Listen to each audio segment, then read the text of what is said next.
प्रेमी जी के आह्वान के ऊपर पूरी कांग्रेस पार्टी एक जाजम पर पूरे जिले की तीनों विधानसभा की आई।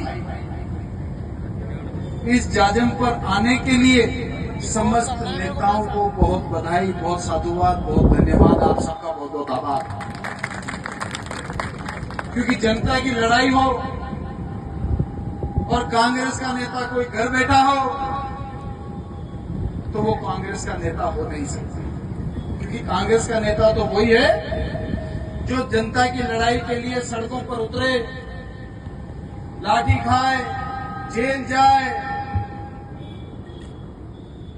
वही कांग्रेस का असली नेता है। जो जेल जाने से डरता है वो कांग्रेस ही नहीं हो सकती। सामान्य हमारे जिलाध्यक्ष हिमालय जी भी आते, कल हमारी बात हुई थी, लेकिन पुष्कर में ट्रेनिंग होने के कारण आज राहुल गांधी जी आ रहे हैं। उस कारण उन्होंने कल हमसे कहा कि अगर ये आगे पीछे होती एक आध दिन तो मैंने कहा आप कोई दिक्कत नहीं है, राहुल जी आ रहे हैं तो वहां भी रहना, हमारा प्रतिनिधि जो बूंदी जिले का है वो प्रतिनिधि वहां रहना भी जरूरी है, यहाँ हम लोग संभाल लेंगे। तो पूरी कांग्रेस पार्टी एक है। मैं तो आज का ये जो दृश्य देख रहा हूं, एक हमारे दलित साथी विधायक हैं, जनरल से भी कांग्रेस के विधायक हैं, ओबीसी से भी विधायक हैं, और आने वाले बाद समय में कोई आदिवासी हमारा एमपी बन जाए, उससे तो बढ़िया कोई बात हो ही नहीं सकती कांग्रेस पार्टी के लिए। सारी पोतियों की एक माला बन जाएगी। साथियों, एसीसी सीमेंट इसको केवल रोजगार का साधन मत मानना। ये आजादी से पहले की फैक्ट्री है, ऐतिहासिक धरोहर है, बूंदी जिले के लोगों की आन बान और शान। देश की पहली फैक्ट्री सीमेंट की। इससे पहले देश में कोई सीमेंट फैक्ट्री की स्थापना नहीं हुई थी। 110 साल पुरानी फैक्ट्री चालू है, 110 साल पुरानी। 20 तो 125 साल पुरानी। 1917 में फैक्ट्री चालू हो गई थी और 2027 आने वाला 6 महीने बाद में 110 साल पुरानी फैक्ट्री है। ये बूंदी जिले के जन जन की धरोहर है। अगर ये अदानी जी, बिरला जी, मोदी जी, अमित शाह जी, इनके षड्यंत्रों की वजह से इतनी बड़ी धरोहर बंद हो जाती है तो मैं समझता हूं हर बूंदी जिले के नेता के लिए ये डूब के मरने वाली बात है कि हमारे आंखों के सामने ये बात है। हम अपने प्रयासों में कमी नहीं रखेंगे, आर पार इसकी लड़ाई को लड़ेंगे, लेकिन ये भी जरूर है कि मोदी जी के मित्रों ने इसको हड़प लिया है। अदानी जी अचानक 2-4 साल से रोल में आ गए। अरे अदानी जी आपने ले ली, बिरला जी के मित्रों ने इस फैक्ट्री को ले लिया, तो इसको चलाओ। बंद क्यों करते हो? बंद करने के लिए क्यों लिए? क्योंकि वो बहुत सारे खेल खेले।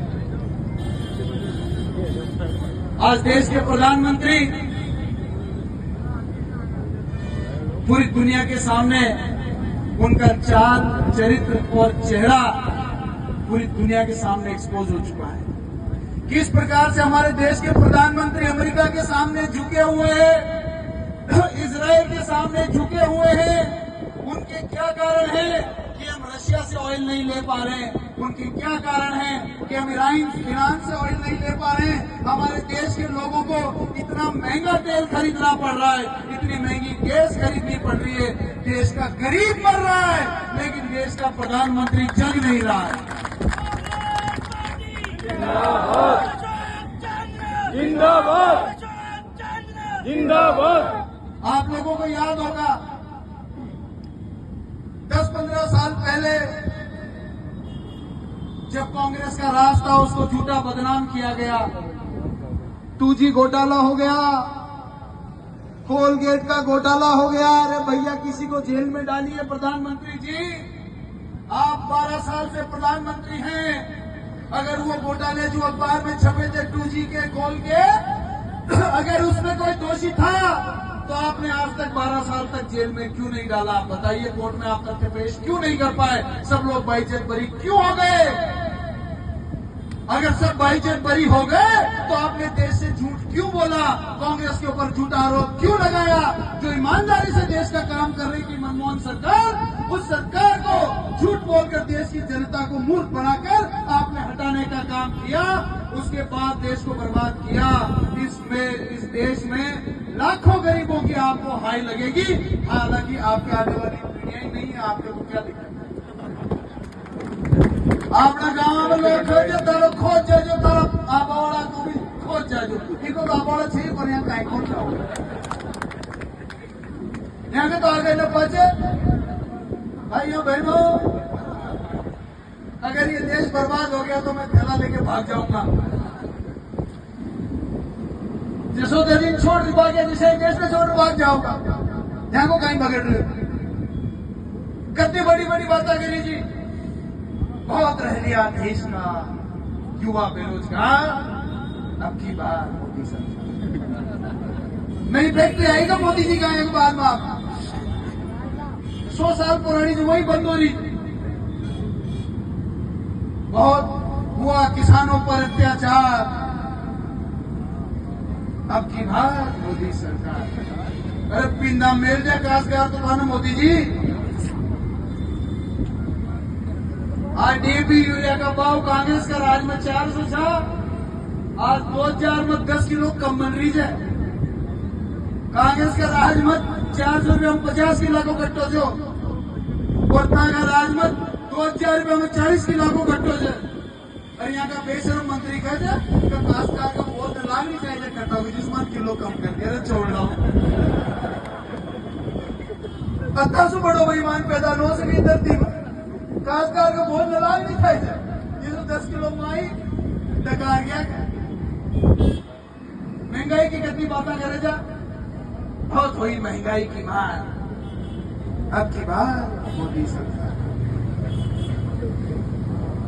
गैस कांग्रेस का राज में 250 रुपया मिल रही थी, आज 2-4 में सिलेंडर मिल रहे थे। गरीब आदमी वो खाई करे, वो खाओ कहां से खाओगे? और ऊपर छाती में गांव का लोग आगे स्मार्ट मीटर मिल गया, टिकट का खाल लोग आए थे। एक ही गांव में 30 स्मार्ट मीटर थे, हम उसको 15 को मिल 15,000 को ऊपर से, एक का 56,000, एक का 42,000, एक का 35,000, एक का 24,000। और वहां पर दबाव कहीं डाल रहे थे कि 5-5 हजार रुपये महीना की किस्त बांध देगा था। वो तो अगला महीने फिर 50 जा रहा होगा, रूकी नहीं की किस्त बांध दे, 6 महीना की किस्त बची बाकी आई हो। भाइयों, आज यह महसूस हो रहा जो था नरमान कि जो राहुल गांधी ने बातें की वो सब बातें सत्य निकली, चाहे 4 महीना बाद निकली, चाहे 1 साल बाद निकली कि नहीं निकली। ये मोदी जी चौकीदार बना रहेगा कि मैंने चौकीदार रख लो। एक बात बताओ, अगर कोई ने चौकीदार रखा और चौकीदार की नजर के नीचे से अमरीका आपड़ी चोरी कर ले जाओ, तो चौकीदार ने नौकरी से काटनी चाहिए कि न काटनी चाहिए? इन्हें भगाओ, इन्हें भगाओ, क्योंकि आगे पासे खाई बोल, जो था कभी आगे पासे खाई ना छोड़ो। पूरा देश में कुमाड़ो पाड़ रहे थे कि जो राम को लाए हैं हम उनको लाएंगे, किले जाएंगे फिर लाए जाएगा राम ने होगा।